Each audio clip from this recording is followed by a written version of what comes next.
Good evening and welcome to Sunday Live. My name is Tumelo Mototwane.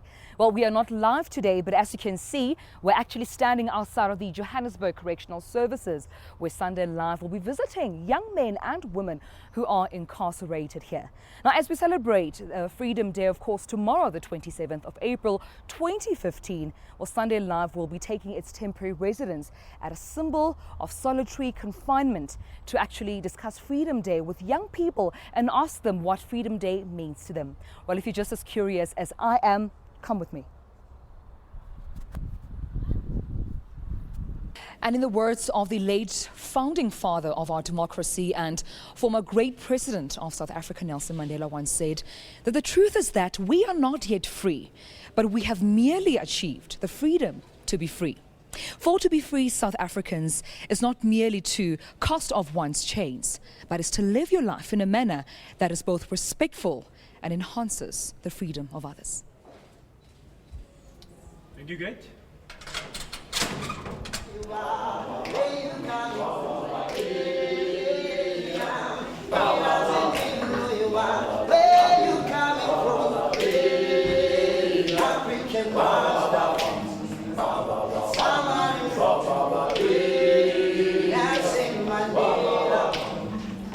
Well, what you've just heard is actually some of the beautiful melodies and sounds of some of the young men that are incarcerated right here at the Johannesburg Correctional Centre B. Of course, we are in Meredale and we are celebrating National Freedom Day with them right here.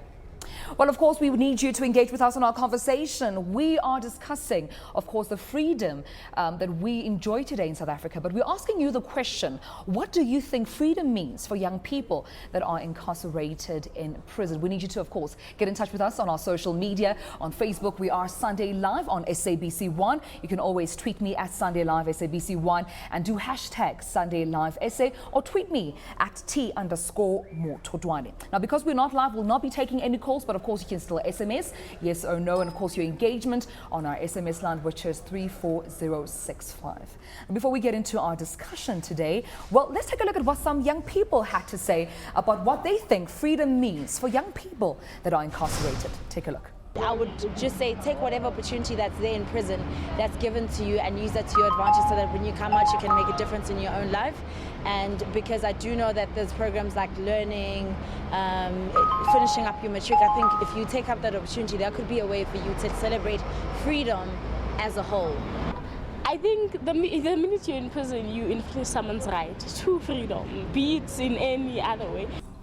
Well, of course, those were some of the comments that we got from young South Africans on the streets just to comment on, it being National Freedom Day tomorrow and what they think freedom means, of course, for young people that are incarcerated in prison. Of course, we are at Naturana. We're at the Johannesburg Correctional Centre B. We're here to talk to young people and also talk to, of course, a head of this correctional centre and, of course, one young person who, of course, has reintegrated himself back into our community. But if you wonder who I'm talking about, well, we first have Director Samuel Mahlangu, who's the head of the Johannesburg Correctional Centre B. And I'm also joined by, of course, Soli Mangha, who is a former offender and also the founder now of Still Rise organization. But of course, we're also joined by young men and women who are, of course, incarcerated in prison. Of course, they join us right here. Thank you so much for joining us, ladies and gentlemen. Thank you.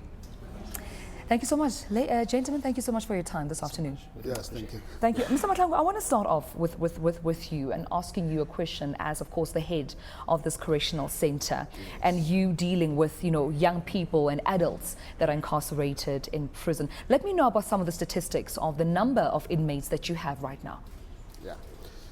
Good morning and my warm correctional greetings to the SABC team as well as our spectators, the team of offenders sitting here, just to make mention of the fact that some of them are from Correctional Centre C, but they're still part of Johannesburg, the females sitting around with us here. Okay. Yes.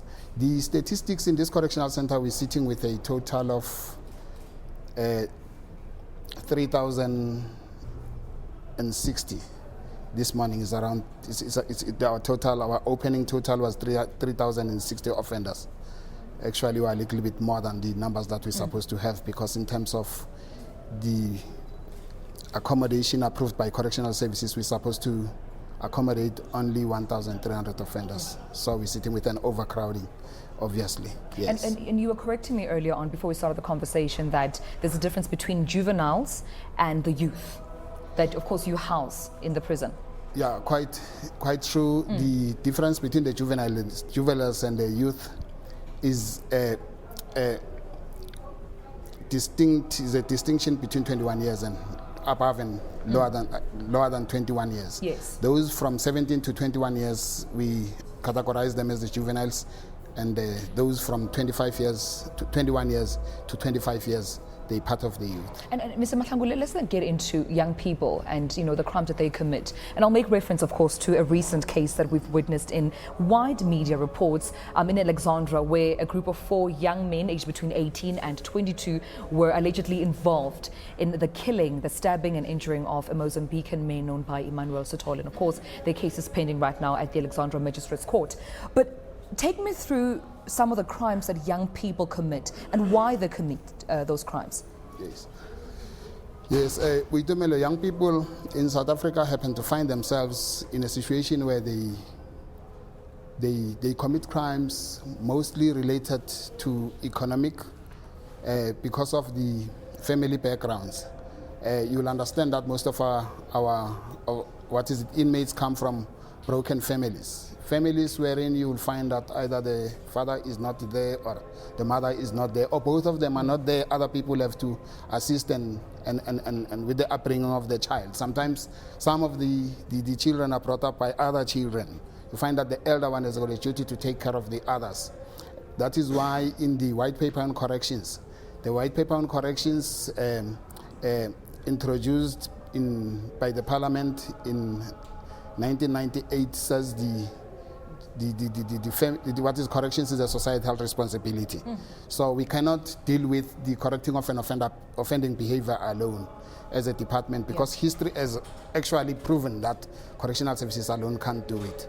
So it's as a result of the ills and weaknesses in the society that young people end up being involved in such things without talking to a specific case at hand, because these cases are sub judice and we may not have real facts, since we are dealing with what is reported in the media.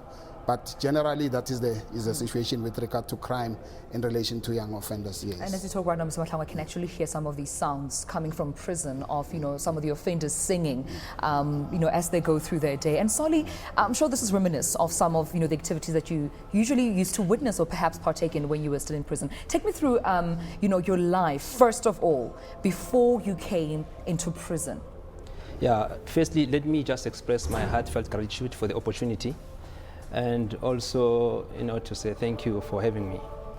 Well, I grew up in an environment where crime was perceived as a way of life. I grew up in an environment where most people were prospering. They were prospering through criminal activities. So for me, a success, to be successful, it meant one has to engage in criminal-related activities. That's the environment that I grew up in. And obviously, growing up in that kind of environment, you wouldn't consider education as one of the key for your success, should I say, yeah. So I think basically, the influence from the environment, bad company, as you know, there's a saying that says bad company corrupts good character. I believe that, the company that you keep can actually determine your future. If you find yourself in criminal background around criminals, obviously the destination is prison. Your future is prison. And take me through some of those crimes that you have committed. Look, I grew up in a township called Tembisa, and hijacking by that time it was very rife. It was one of the most crime that we used to commit by then. This is the early 2000s, I suppose. Yes, early 2000s. We make a lot of money out of that. There were people who are there willing to buy stolen cars, hijacked cars. There were a lot of orders, for stolen cars. So I became very much active from that period. And when you were then taken into custody and you were arrested, how long did you spend in prison? In fact, I had to spend 2 years awaiting trial. Because you must remember, for you to be granted a bail, it depends on the nature of the crime. So I had to spend 2 years awaiting trial, and I was then found guilty for hijack, and I was sentenced to 15 years. We have to leave our conversation at that for now. Well, let's take a short break. And when we come back, of course, we continue with our discussion, and we also engage with some of the young offenders right here at the Johannesburg Correctional Centre B, as well as some from the Correctional Centre C, to also engage with them and talk to us about their life right here in prison. Stay tuned. You're watching Sunday Live.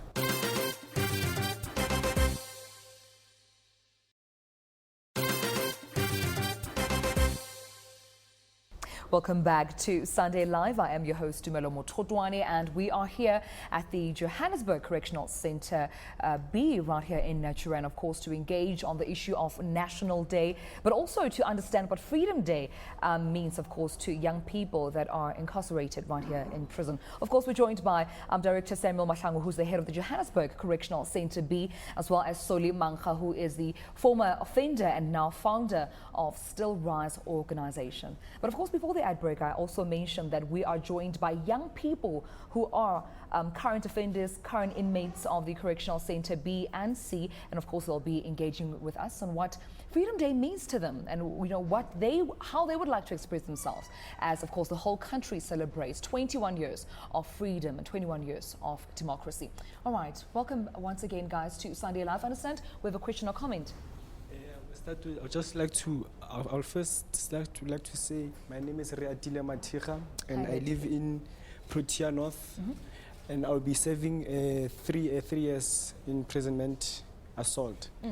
The way I see freedom is something that started in 1994, whereby that long time ago people in prison didn't have enough rights that they were so much effective to them.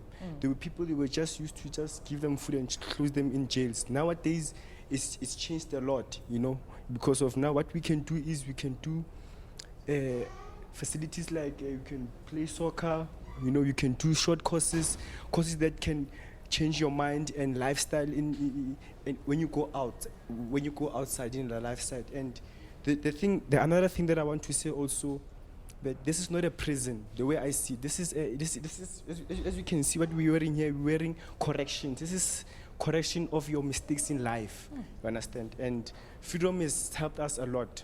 That's interesting. Thank you so much, Raatile. So prison to you is more now of a development and correctional centre as opposed to a solitary confinement, or a place where you're just placed and your rights are not observed. Yes. Thank you so much, Raatile. Do we have anyone else who would like to ask a question or comment? I'd like to comment about the Freedom Day. At first, Freedom Day in prison, it was like you wouldn't live walk freely because you had time to do your thing. They set for you a time to do something. It was a prison. They used to call you a prisoner, but now you are not a prisoner. We are inmates. So life has changed now, because before we had Freedom Day, before we had it, people didn't know how to raise their voices if they want to hear their rights, if they want to do something in prison. So now time has changed, because now we open choirs, we play soccer and sorts of stuff, even education. Well, let's give a lady a chance now. I need to see some ladies right now. Hi. Hi, my name is Morisi Teledi. I worked for the bank. I was a supervisor. 2008, I was approached by 2 of my regular customers to defraud the bank. At first, I said no. The love of money brought me closer and closer to these guys. They gave me tips, shopping vouchers. These guys used to pay off my debts. The list is endless. When these guys demanded me to transfer 2.7 million rand and 300,000 aside, I refused. The fact that I took their money, I had to pay for it. They started threatening me. They started following me.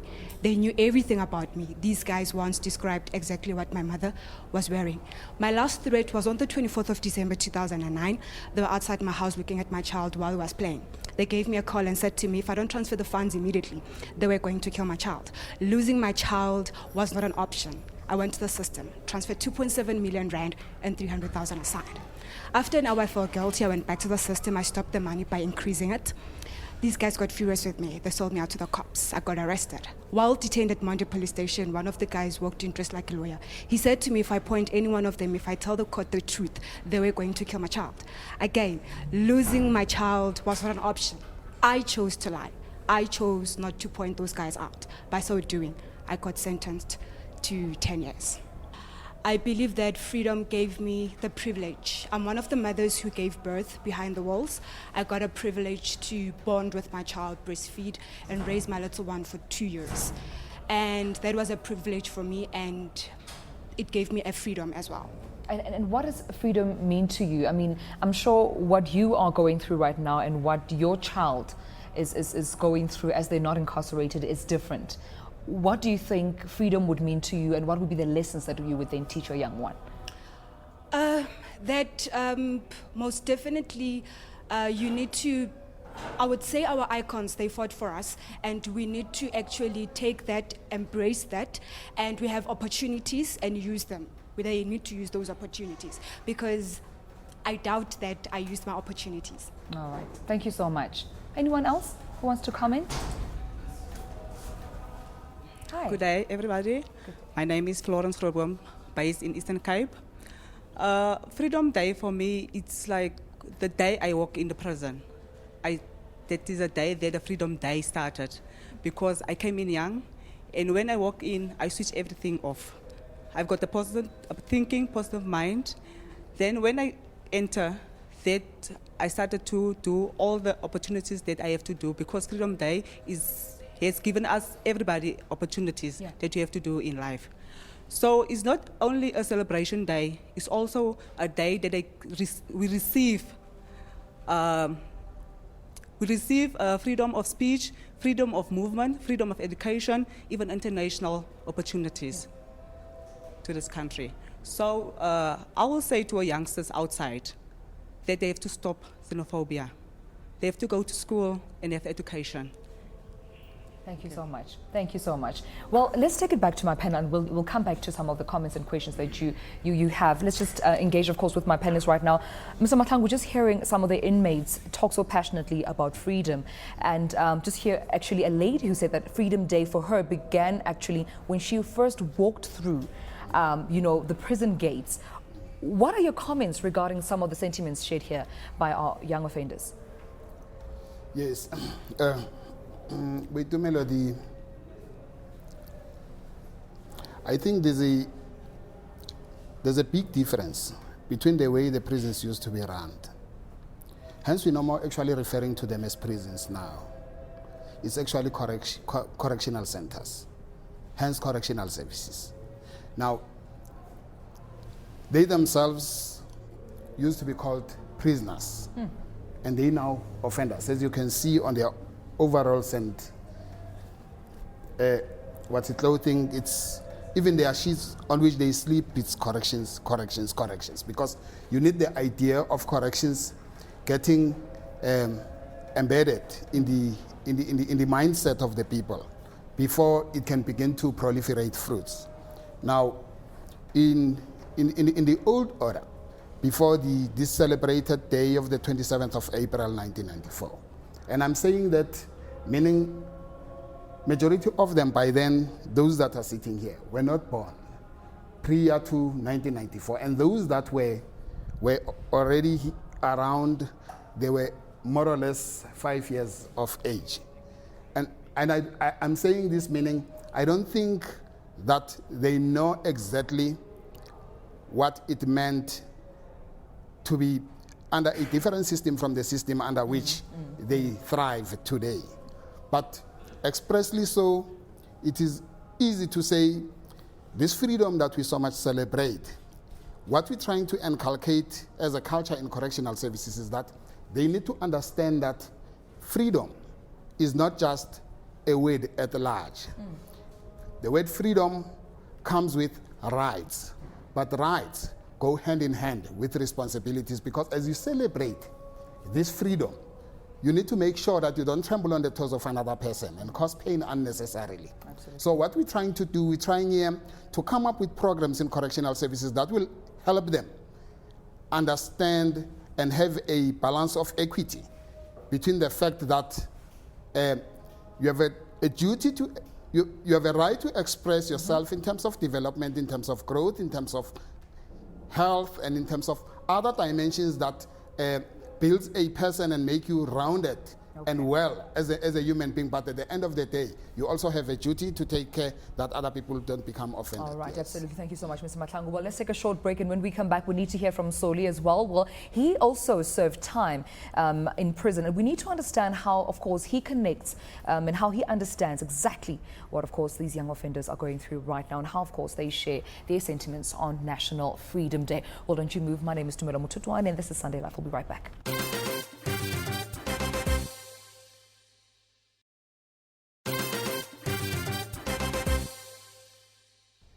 Welcome back to Sunday Love. Well, of course, to engage in our discussion surrounding National Freedom Day, which is celebrated tomorrow, which is the 27th of April 2015. I need you to go to our Facebook page. I need you to go to Twitter and tweet me and hashtag Sunday Love SA and share with me what you think Freedom Day means for young offenders. Well, I'm still joined, of course, by my panelists and our audience members. And Soli, I just want to take it back to you because we've heard some of the sentiments and comments and personal stories shared by some of the offenders here today, and I'm sure if there's anybody who understands exactly what they're going through, it's you. But I need you to take me through the day that you had committed a crime and you were arrested and your life in prison began, please. Yeah, well, after being sentenced to 15 years, everything just changed. Because you must remember you are being segregated from the community, and now you have to adapt to the new system, which is, it's not easy at all. Now you have to acquaint yourself with different kinds of people with different cultural background, creed, and stuff. So it was very much difficult, and being in prison is very painful. But I think for me, prison for me, it was a blessing in disguise. And this doesn't apply to everyone. I'm not recommending anyone to go to prison, but I'm just saying because the situation that I found myself in, it led me to take a decision and do some reintrospection, look at myself, because I believe no one was born a criminal. No one was born and designed to be a thief or something. There's always the good that can come out of you.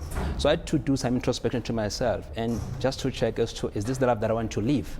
Because there were a lot of things that were happening in prison. People were dying, there were a lot of gangsterism, it was just misery, the living conditions were so bad, So I just had to come out of myself and look at myself and do some introspection.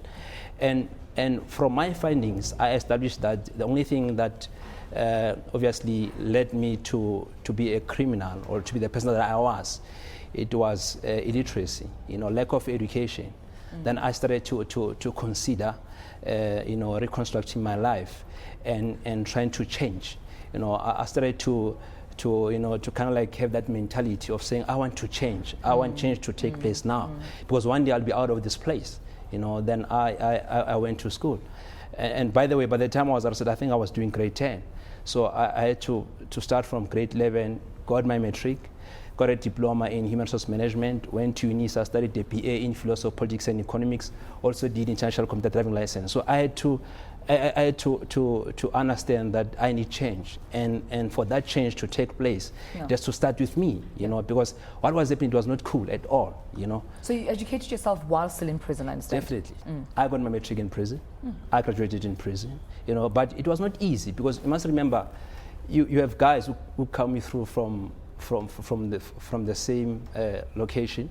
They know you as Saul, who used to do this and that, and now you have to come out of them, make a decision and maintain that decision, And obviously, when you start taking a positive step, there will be a lot of criticism. Some they will say, obviously, you're a sellout or something, because now you're trying to take a different direction in your life. So I made that decision, and I think for me, it worked for me. All right, Soli, let's go back to our audience members. And, as we have this conversation right now, whoever that has the mic and will comment, I want to ask you, what are some of the challenges that you are experiencing as well in prison? I mean, Soli has just alluded to the fact that, there was gangsterism, people were dying, living conditions weren't so favorable, but through it all, he had to study and matriculate and eventually graduate from his tertiary degree or diploma. So if anyone who can comment, please, on some of the challenges that you experience right now. Anyone? Yes, gentlemen. Thank you. My name is Bongani Mapena from East Rand as well. I've been in this center for quite some times. We are fortunate to have a community because prison now has become a community whereby we have a group of positive people who try to influence the young ones into a positive direction. Now, yes, challenges will be part of life. Life without challenges won't be a life. We are facing challenges as young people. Sometimes you are assisted by your families in terms of your education. You are funding for your own studies, and sometimes you run out of funds and all that. But one point that I would like to echo the very same sentiments with my fellow offender who's sitting with you there in the panel is that education is the solution towards people who find themselves in prison, especially young people. Remember, today's youth is going to be our tomorrow's leader. Now, these young people who are in prison today, tomorrow will have to go back to the community. Now, my director said it's a societal problem. But to find ourselves in a situation whereby society is sitting on top of the mountain, not wanting to engage in helping people rediscover themselves who are in prison. Now we are left with the department and we have to struggle and wrestle every day to find ourselves. So now this rehabilitation becomes one's responsibility to say, indeed, do I want to change? Indeed, do I want to become a better person? Remember, we are here, we are no longer in prison whereby it used to be a lock and key and throw the key away. But now this is a correctional center whereby they are correcting the offending behavior. So one has to find themselves. So if the community and the department and all the stakeholders could come in and assist. Because failure of the community and the department to help this offender rediscover himself, he's going to go back to the community tomorrow. The very same problem that the community thought they throwed inside the prison will be facing them in their face. So as soon as the community come back, assist in rehabilitation. And then rehabilitation is going to be a success. Thank you, Bongani. And one last comment, everyone is echoing the xenophobic thing. No one inside the prison is a multi-mix of people coming from different African countries, and we live together. And we live together in harmony, and we don't approve of what is happening outside. So to those who are perpetrating it outside, we say, listen, you might be perpetrating it outside. People who are inside don't approve of it. Thank you. Thank you, Bongani. You've said a mouthful. Thank you so much for sharing your comments. Yes, gentlemen. Thank you. My name is Willie Loverson. I'm from the Western Cape. On my view, Freedom Day, from 1994, 27 April, a lot of things have changed in prison. We no more call this institution prison, we call it the Rehabilitation Center. The challenge that was there before was a lot of gangsterism, sodomy, and a lot of fights in prison. I'm also one of the offenders that's been a very long time here in BDMB. We in BDMB, we had those challenges, and when we have a way of working through those challenges, beating that's evil spirits of gangsterism. So far, I can say, in the whole province, we are the best so far. In regard to sports competitions, as you can state, we won the competition of the choir, even the sport as well. What I can say, there are challenges, but we had managed with the management of Johannesburg Prison to move away those challenges. And I also would like to say to the youth outside who are outside there, please stay away from crime. Crime is not the solution. As we're sitting here as inmates, we have learned. Correctional Center have invested in us. I also came in prison. I also studied in South Prison. I got a diploma, a business management diploma that I studied. So what I'm saying just saying that the youth outside there, they have to listen to the kids and try to go to school, because we need them as leaders of tomorrow. Even ourselves, when we go there, we're going to plow back to the society outside what we have learned and be better leaders. Thank you. Thank you so much. Thank you so much. Anybody else who would like to say something? There are inmates that thinks that their things are good, so they will put themselves in a good thing. There are inmates that they are not satisfied getting things well, but they will never spoke. And what I want to know to correctional service, they give people parole, the South Africans parole parole. We go outside. They don't know your background. They don't know you don't have parents or whatever. You go and look for a job, you're outside, you left and go and look for a job. They come and monitor you, they don't find you at home. When they come back, they just take you to come back to prison. There's no warning again. They don't want to know what is your background. Here now we are in prison. We said we are satisfied.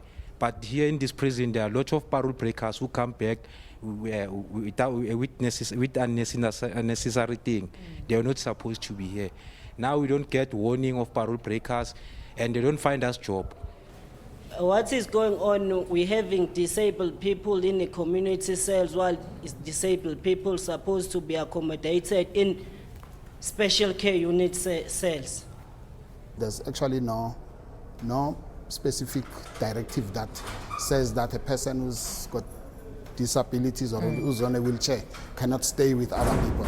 Okay. It's not the policy of correctional services to say those people must be isolated. So they must stay with other people. In the event the person is not satisfied or he doesn't like to stay alone, there's a procedure in correctional services. You can apply and say, I request to go and stay in a single cell. But when you make such an application, you need to state reasons that will be plausible, because if you don't, then should the reasons be doubted, obviously we will not be able to grant. You must understand that when we approve, we also look at the risk and the possibility of what a person may be intending to do. Another person would love to stay in a single cell whilst they would actually like to commit suicide. So you need to look at the risk and look at the reasons, the validity of the reasons that the person is bringing forward. All right, well, those, of course, are the comments shared, of course, by some of the inmates right here at the Johannesburg Correctional Centre B and Centre C. But when we come back, we're actually going to delve into some of course, the comments shared by the inmates, and will, of course, be involving NICRO in that discussion. It's something you do not want to miss. We'll be right back.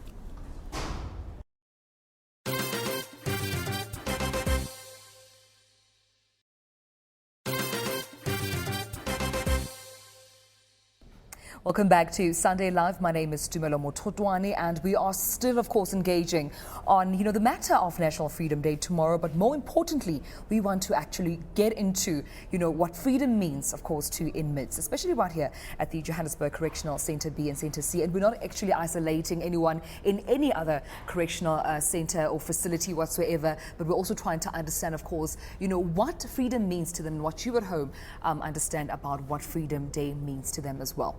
Before the ad break, of course, we're actually getting into more sentiments and more comments being shared by inmates. And, of course, our panelists, Mr. Mahlangu as well as Soli Mancha, shared, of course, what their comments and regards are, of course, getting into National Freedom Day. But right now, though, I'd like to actually welcome another panelist who joins us right here on the show, and her name is Adua Salim. Now, she is a social worker from NICRO, and that is the Gauteng branch based right here, of course, in the country. Adua, thank you so much for your time. Thank you. All right, thank you so much. NICRO is the South African National Institute for Crime Prevention and Reintegration of Offenders. Yes. That's NICRO, right? Yeah. Now, Adu, I need you to also just take me through then your assistance with inmates once they are in, of course, prison, please. Okay, with the inmates, as NICRO has one of the programs of offender reintegration, we get a list of inmates who are awaiting parole, and then we do an assessment, and we would select them according to their needs, like the developmental needs, like for skills and experience. And then after that, we engage them into programs to educate them about the expectations of the community when they are released. And we also communicate with the prison social worker to make sure that the client is able to learn properly about the information that he needs to know about his family. We also engage with their families to inform them that this person will be released very soon, and we'll find out from them how they feel about the release of the person. And also at a later stage, you find that some of them, their communities don't want to accept them back to a community because they feel unsafe when with them back in their community again. And also the lack of trust, that they broke their trust during the time of the offense. Yeah. So they try to stay away. They are hesitant to stay away from them. So as NICRO, we try to inform the community and the families that the people have changed and they must give them benefit of the doubt, to give them a second chance, because that's what NICRO does. Like, we try to break the cycle of crime and to to help people to get a second chance. So after talking to the families and talking to communities and trying to assure them that these are people that are rehabilitated, that have changed and reformed and have developed as far as education is concerned, and people now that are working towards building their communities, what practical ways do you then integrate former offenders back into society, especially with regards to jobs, especially with regards to some of the activities such as Soli's organization now, which is aiming to educate people more about some of the disadvantages of crime? Okay, recently NICRO has developed a database program whereby the ex-offenders are encouraged to submit their CVs, but it's based in Cape Town at our national office. They have to submit their CVs and they'll be placed in that database so that if there are jobs around out there, they'll be informed and they'll be accepted, they'll be invited for the interviews, because it's one of the big challenges that you are facing. And as NICRO, some of our work is also becoming a bit limited when it comes to that, because remember, they have a criminal record and no one wants to hire them. Okay. So we're also trying from our side. As I say, we currently developed a database whereby they would get them into the database program to be interviewed for the jobs. Alrighty then, let's go back to our audience members. And I just want to ask if there's anyone sitting in our audience who perhaps was in prison before, then went out, perhaps on parole, and came back again. Has anyone been through that? All right. Do you have a mic with you? All right, let's just get a mic for you so that you can just share your story, please. The gentleman at the back, and tell me how that experience was for you, please, Papa. Sanibona. Yebo. Oh mina icala leli bekuyicala lase KZN ngesimo sokuthi emphakathini inkantolo ingiphe u4 years supervision. Ngadlala 8 months ngaphuma. Mama sekufika isikhathi sokuthi ngitole engabatshela ekhaya sengiyasaba ukuya emphakathini ngoba into engayenza nami ngangingayazi ngangidaka utshwala. Ngatransferwa ngapha eJozi. Ngahlala eSoweto. Shuthe eSoweto kwafika ngajwayelana nabantu abarongi. Mengiphuma ekseni benginika imali yokugibela ukuthi ngusayina eJozi. Bangifundisa itrain ngagibela itrain sengiye eJozi. Mengifika lapha ngiqamba amanga kulwantu bengisayina kena ngimtshela ngithi ma benginenkinga cela ukuthi bantu ngisize anginike lento engiyifunayo. Shuthi kambe nosikhathi ngagcina ngomuntu okukhumbula lapha eKZN. Mengikhumbula eKZN ekseni kwakuyi9 October. Ngivule iDrop lapha endlini ngibona imali. Ngithathe leyo mali ngigibele ngawo ngiphi eKZN. Angizange ngihlala even 2 months, ngahlala inyanga eyi1 le ngifike ngayo ngabuyela ngeza ngapha. Mengifike office ngabachazela inkinga yami ucama benginqena ukucela ngoba mengicela ifamily yami lela eJozi ngitshelile ukuthi no, kuze ngikwazi ukushintsha kumele ngihlale la khona ngizokwazi ukuthola nomsebenzi. Le eKZN impilo yakho ni fast ayifani nempilo ngala. And mami nabe ngingazi ukuthi isikolo sibalekile ngoba phela ngalethi nabe sidla ama drugs. Mami ngifika ngapha ngiyabona impilo ishintshile, into ekhuluma iball pen. Uma ungakwazi ukufunda ngizoba nenkinga. Ngazicelela ke mina ngathi isiphethe ukuthi ngiziphinisele khona ngizokwazi ukuthi ngiqedele lezi zinto lezi engingakwanzanga ukuzenza ngaphandle. Ngahamba ngaya office bangiletha la ekhaya ke ngihamba uAbethina ngiyafunda ngisengikhona nokukhuluma isuthu ngomsuthu kahle kahle ke mutlatsikolo. Okay. Mangikhulele eKZN. All right. Yeah. Thank you so much. Babe ngifisa mhlambe ngakhona indlela engenzeka ngoba ngizwile ekuthiwa nezaphulo lwezeso. Good man, steady, right? Mina sengi right, sengishintshile. All right. Thanks, Bob. Thank you so much. When you come out from prison, you can start be shocked because you are long inside in prison. So when you come outside, you get shocked first and take things easily, and then you sign the way you sign. And then when the time goes on, you forget that you were in prison before. Then you meet your friends again, then you smoke drugs again, then you don't having that feeling of that I was in prison. And then you see yourself committing another crime. And then you get yourself in the police stations.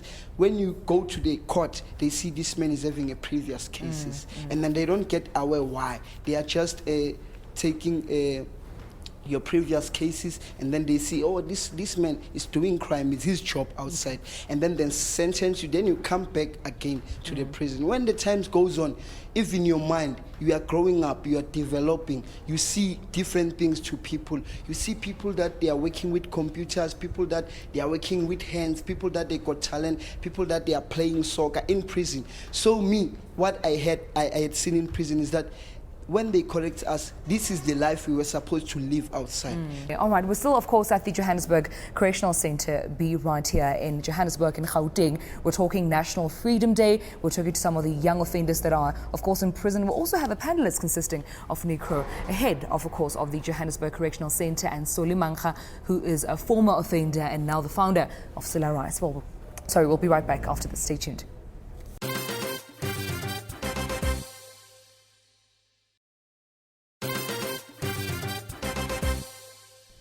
Welcome back to Sunday Live right here on SABC 1. My name is Tumelo Mototwani, and we're still, of course, discussing National Freedom Day. Thank you so much to all of you that have been engaging on social media, on Facebook, on Twitter, and, of course, sending your comments to our SMS line, which is 34065. Now, as we close, of course, this discussion, I'd just like to ask my panelists to give closing comments, in ways, moving forward, and what you may also suggest or even recommend could be some of the solutions that we need, of course, to fight crime and also fight, some of the challenges that are still faced within our prison cells. We'll start off with you, Soli.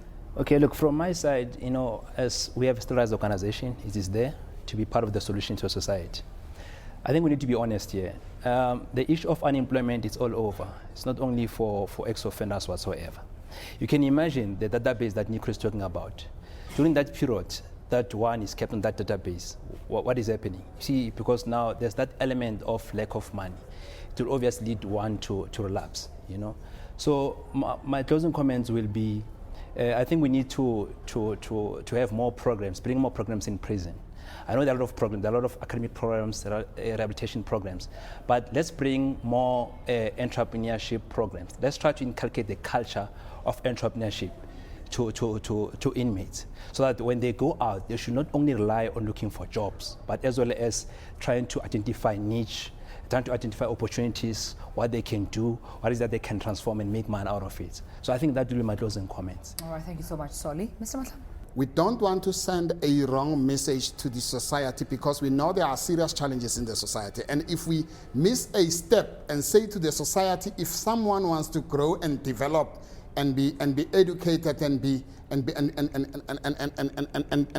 rounded, must then come to prison. Should the perception go that way, then we will have all our children flocking into prisons. Sure. We need therefore to indicate that a prison is not a place actually to be. For those that are already in prison, it is proper that we take good care of those people and equip them with the skills that they didn't have before they go to prison, so that they can be reintegrated back into society. At the end of the day, they cannot end up in prison. They need to go back to society. Right. But for those that are not in prison, we need to give them a proper message to say it is not nice to be in prison. Because no one can begin to assume that it should be nice in prison. And giving such a perception will really be wrong. You must understand that everything in prison is limited, and more limited than it is outside. If you've got 50% outside in prison, you'll get either 20% or 50% of what you get. And that is my closing comment. Thank you so much, Mr. Matlango. Ms. Salim? Okay, I would like to raise a point of addiction. Most of the clients that we get at Necro highly addicted to drugs. And at the end of the day, like, we send them to Sanka for tests and the programs. So you may find that some do get help, and they stop with the addiction, and they also are capacitated with information regarding how to live a crime-free life. But as my colleague have been saying now, if we focus also on strengthening the relationships between the communities, the families, and all other stakeholders, then it's going to be very successful, because then you find that a person is in isolation because of the way he is treated. He's been labeled as a criminal. So it's very, very important that we don't label our offenders. We label them, we can look at them as changed people, and we can also learn from their mistakes. So that in the future, someone in the family don't need to commit an offense again. Because if they don't get that support, they end up relapsing. They go back to their old habits, and they see it as the way of living. And that's why we have those gangsters around and people who are committing crimes forever. Thank you so much. Thank you so much, Ms. Salimora. I would just like to give a few minutes, of course, to some of our audience members. Due to time, unfortunately, I'll only constrain to a few hands. Those who would like to perhaps give advice to young people who are committing crime, or those who are thinking of committing crime. All right, I'll start off with you. Ngathanda uku-advise young youth ngaphandle ngendaba yama-drugs nendaba ye-crime. Ukuthi ama-drugs umuntu akazalwanga abhema i-drugs. Ngicela bayeke ama-drugs ngoba ama-drugs kaningi abenzisa into esiphume endleleni. Nga-advise abantu abancane ngaphandle ukuthi like ama-drugs awawayisi indawo is whereby like mina I was smoking ama-drugs, you understand? So I end up ukuthi like ngizala ejele so ukuthi ngizo rehabilitate. So like into yamisana nama-drugs angisayifuni empilweni yami. So like ngisathanda futhi ngidlulisana lumlayezo ukuthi like njengoba bangibona I'm a changed person. I'm not that person though, bamshiye awuye ngomunye ubafana manje. I'd like to advise the community out there, especially young girls, that you need to be content what you have, don't like things. When I walked into prison, it's not like I was an illiterate. I went to school, I had everything, but I lost everything. And not being content with what you have, you end up in trouble. My advice to the community is stop looking for a short way of making money because you end up in prison. That's why I'm here today. What I will say is crime doesn't pay. Education is a key to success. Our democracy is turning 21 this year. Our rehabilitation as well is turning 21. Along the passage of time, we discover our imperfection and we perfect some of the things that we are not perfect with. So it's a journey that involves everyone. It's nice to point fingers and say this, that, but what are you doing to contribute? Thank you. Thank you so much. Right. Thank you so much to all our audience members. Thank you so much for joining us and participating in this conversation and discussion today. And I just foresee future leaders in all of you. And I mean, you've inspired so many people, including myself. I'm sitting here and I'm in awe of the leaders that you are. Thank you so much for, participating. And thank you so much to my panelists. Solimanka, thank you so much for coming here and sharing your story. And we wish you all the best with the Still Rise organization. Mr. Mahlangu, head of the Johannesburg Correctional Centre B, thank you so much for your time and just sharing the progress and what you're doing to alleviate some of the challenges here at the correctional services. Adua Simila, thank you so much for your time here and coming all the way from Nikro to share, of course, what you are doing to ensure that you assist those who are coming into prison, those who are in prison, and how to integrate those who are going back to their communities. And thank you at home for joining us right here on Sunday Live and sharing in our discussion regarding National Freedom Day. I saw all the social media buzzing and engagement there. Thank you so much for SMSing and being a part of the conversation. Well, my name is Tumelo Mototwa, and I'll see you again next week, Sunday, for more thought-provoking discussions. But until then, enjoy your Freedom Day.